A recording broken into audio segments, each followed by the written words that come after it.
Greetings, theists and untheists. I am the Atheist Paladin.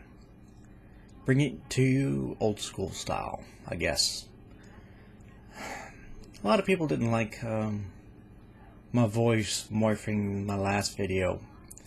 And to that I say, resistance is futile.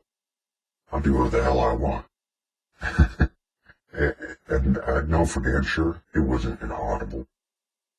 So, you're just picky.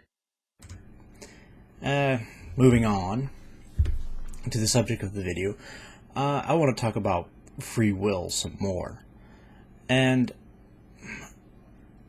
you know, theists always bring up this argument as some sort of trump card against, against the problem of evil. But what they don't realize is if God's plan was about free will, then wouldn't he want to maximize that? By allowing evil, you diminish free will. Now, diminishing evil does not diminish free will. Allowing evil is what diminishes free will. Think about it. Every act that is considered evil, theft, rape, murder, genocide, these are all acts that take another person's free will away. You're taking property that they don't want you to have. You're taking their life away, to which they probably still want to live. You're taking their body away. You're forcing your power over them. These are all things which are taking other people's will away.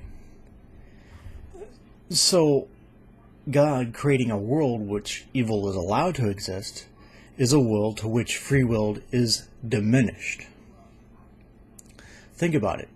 In scenario A, we have person A and person B. Both of them use their free will to do whatever they decide. And none of those interests, they ever conflict with one another. And in another world, in world 2, we have A and B, and now they're fighting each other. It's now a battle of wills. But as a result, will is less. Somebody's will loses out, and so only person A or only person B gets his free will met.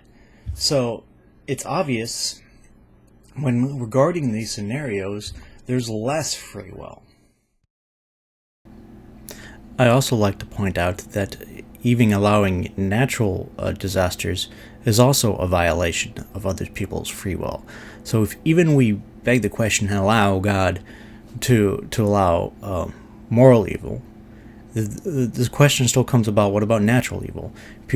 People don't willingly have cancer or AIDS or the Ebola virus, or have their livelihoods destroyed by a tornado, or be crushed in a house during an earthquake. None of us willingly will go through that. So, even in a world where there is natural disasters, free will is also limited. So that's also something else I want people to consider. So the question becomes again, what do we gain by allowing people to murder, rape, and kill just because that's free will? We don't gain anything. We don't gain anything of any significance. So if we take those things away, I don't see the loss. So there's nothing that's lost. It's not maximal. What do we lose? And some say, well, we do this so that we can learn good and evil. Okay, that's fine. But doesn't that only promote the eternalness of evil? I mean, as soon as it's no longer there, you can no longer learn about it. Especially with any theology, Islam, Christianity, that has a belief that one day everything will be, paradise, utopia. Then all of a sudden, where did free will go? I mean, it'll be like that for the rest of eternity. So it begs the question, why did we have the stage in the first place? And so you won't, according to Christianity at least, you won't remember. Just read the end of Revelations. It says nobody will remember about the other world. Nothing. What we're living here today, those who go on to heaven will have new names, and they will have their older memories erased. It says that. And you better read your Bible. So what have we learned? Nothing, because we got our memories erased. So, again, the question, saying free will solves nothing. It solves nothing at all within these theologies. These theologies says that has free will as an answer.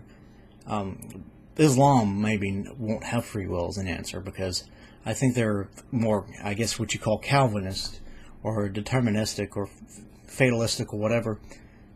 But this is certainly a fatal flaw with Christianity. So it doesn't really... So providing free will as an answer, we can already readily see this is not a world to which there is a sort of a maximal amount of free will. And the problem is that you can never really establish that upper limit. I mean, we can certainly have more free will by having more of ability, which means God can make us also all-powerful beings. But that's, another story. So, in some respects, he's limiting our will by limiting our abilities, limiting by making us finite beings. We're being limited in some way, some fashion. So, if that had to be the case, then, again, it still begs the question, why wasn't these other aspects of the will that caused other people to harm one another taken out? Since free will was the goal, apparently, or the rationale behind it, shouldn't taking out things that are detrimental to that goal should be removed? So that's why free will fails. It would always fail. So theists really need to come up with a better argument than free will.